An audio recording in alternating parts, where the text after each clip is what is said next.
There's a very important piece of legislation that is going to be discussed this week that I believe we as conservatives have got to knock down, and that's Senate Bill 5974. And so much of what this is it just works to, in their words, modernize the sheriff's department. In other words, put regulations and restrictions on who can run, who can remove a sheriff from office, what type of accountability they can get. What their overall goal is to put in place a council or some kind of board of unelected bureaucrats that will decide on who can run for sheriff, who can't, when they should be removed, when they shouldn't be removed.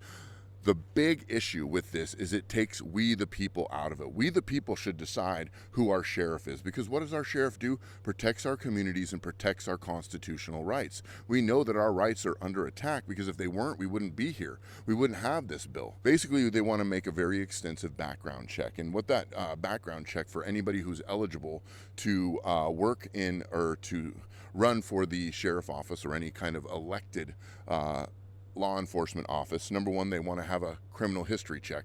Okay, that makes sense. The next part of the background check will be extremist affiliation. And who's an extremist here in Washington? It's not Antifa.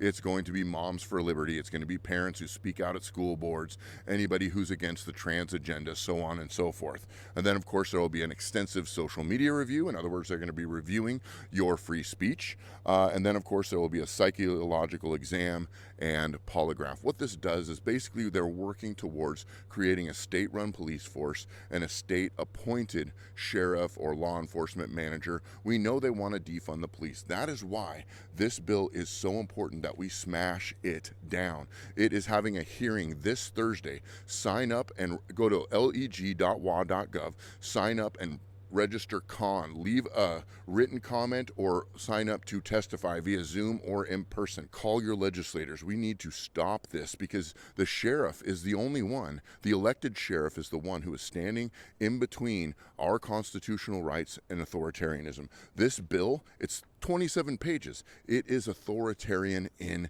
nature, and we cannot let this slide. They package it, they word it so nicely, but it's anything but. It is unconstitutional because it removes we the people's voice and we the people's vote into an elected office. We need to elect our leaders. We don't need our leaders appointed by bureaucrats who have their own best interests and not ours at heart.